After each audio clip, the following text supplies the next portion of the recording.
Bu görüntüler gerçeği ne kadar yansıtıyor? Ajanlar gerçekten her şeyi yapabilir mi?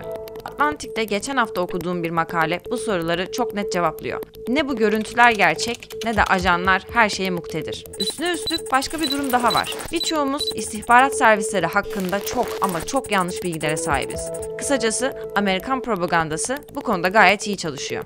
Size şimdi makaleden dikkatimi çeken bazı anekdotlar paylaşacağım. CIA İdare Merkezi'ne girerken kendinizi yüksek teknolojili bir karargahta bulmayı umuyorsanız yanılıyorsunuz.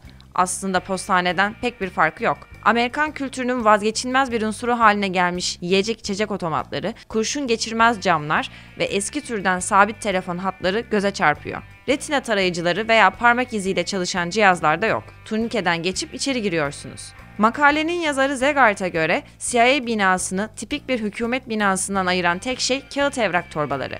Belgeler büyük önem taşıdığı için atılarak öylece imha edilemiyor. Bu yüzden yakılmaları ve dolayısıyla kağıt torbalara konmaları gerek. Buraya kadar Amerikan istihbaratının bize çok farklı pazarlandığını anladık. Ama mevzu Amerikan ulusal terörle mücadele yani kısa adıyla NSTC'ye gelince işler ilginçleşiyor.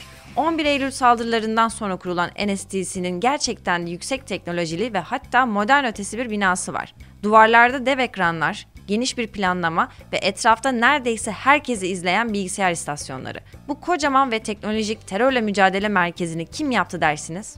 Cevap Hollywood. Amerikan hükümeti Walt Disney İmaj Mühendisliği Departmanı'ndan bir mühendisi NSTC'yi dizayn etmesi için işe aldı. Peki ama neden? Cevap şu olabilir. Amerikan hükümeti Hollywood'da doğmuş ve neredeyse farklı bir boyuttan gelen istihbarat imajının çok ama çok gerisinde ve bu açığı kapatmaya çalışıyor. Bu ilişki açıkçası iki taraflı. Amerikan hükümetinin de Hollywood'la bağlantılı yetkilileri var ve istihbaratın görkemli ve muhteşem gösterilmesi için elinden geleni yapıyorlar. Makalenin yazarı Dr. Amy Zegart, Amerikan halkının ülkelerinin istihbarat servisleri hakkında ne bildiğini anlamak için birçok veri toplamış. İlginç sonuçlar var. Zegart önce dersini alan lisans öğrencilerine sorular yöneltmiş. Gündemi yakından takip eden öğrenciler bile neredeyse hiçbir şey bilmiyormuş. Daha ilginci ise işkence gibi metotlar içeren casusluk temalı yapımları takip edenlerin sert sorgu yöntemlerini diğerlerine göre onayladığı ortaya çıkmış. Bu sorgu tekniklerinin içinde insanların suyun altında nefessiz bırakılması gibi işkence yöntemleri var. Amerika'nın utanç kaynağı olarak adlandırabileceğimiz Guantanamo hapishanesinde yaşanan bir olay sadece sıradan insanların TV şovlarından etkilenmediğini de gösteriyor. 2002'de Hakim Yarbay Diane Beaver, Guantanamo'da terörizm suçlamasıyla tutulanların nasıl sorgulanacağına karar vermek için bir dizi fikir alışverişi yaptı. Beaver sonradan yaptığı açıklamada Amerika'da oldukça ünlü olan casusluk temalı 24 isimli diziden esinlendiklerini itiraf etti. Dizide ana karakter olan Ajan Boyer, terörizmle mücadele etmek için sorgularda köpek, cinsel saldırı, suda nefessiz bırakma gibi yöntemler kullanıyor. Hollywood dizilerinden etkilenen sadece askerler değil, Amerikan Senatosu ve Kongresi de etkilendi. Klasiktir, bilirsiniz. Sorgu odasında bulunan terörist, çok kalabalık bir insan grubunu tehdit eden saatli bir bombanın bilgisine sahiptir ve ajanlar da bu sorunu çözmeye çalışırlar. Bu aslında gerçekleşen bir senaryo değil ve uzmanlar da bunu gerçek dışı olarak nitelendiriyor. Ancak 2009 yılında Senato, CIA Direktörü Leon Panetta'ya saatli bombaların patlamasını engellemek için nasıl sorgu teknikleri kullanılabileceğini sordu.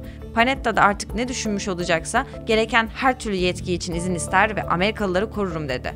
Ne kadar tiyatral değil mi? Hollywood dizileri kongredeki politika yapıcıları da derinden etkiledi. Baba Bush'un yardımcısı Dan Quayle okuduğu bir kitaptan esinlenerek uydu karşıtı silahlar üretilmesini istedi. Sonra kendini "bunlar roman değil, bunlar gerçekler" diyerek savunmaya çalıştı. Ama bence en komik olay istihbarat servislerinin kendi içinde yaşananlar.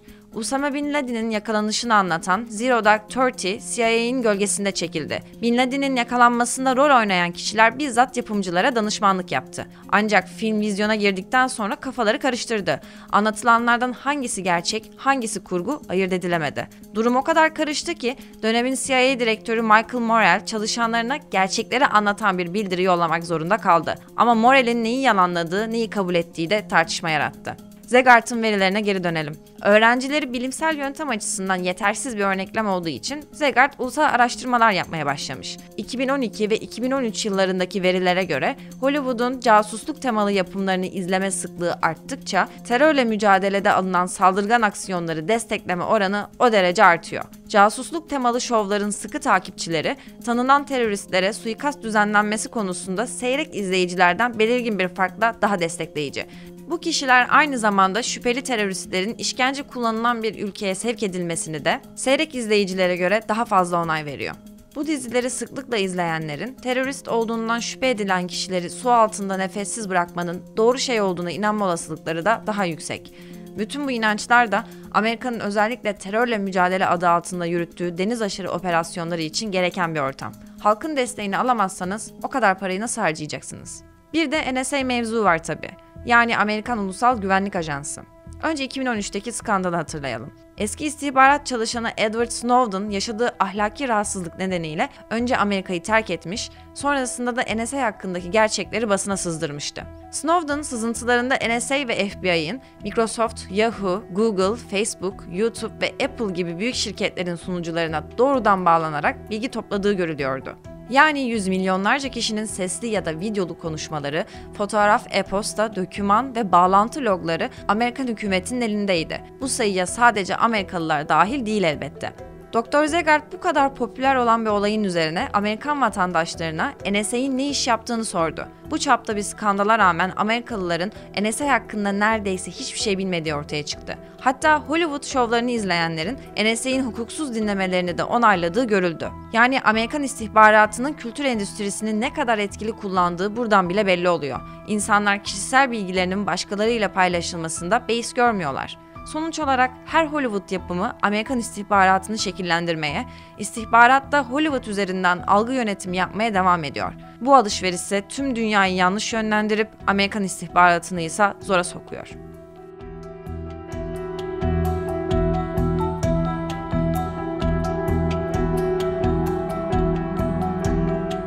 Birçoğumuz istihbarat servisleri hakkında çok ama çok yanlış bilgilere sahibiz.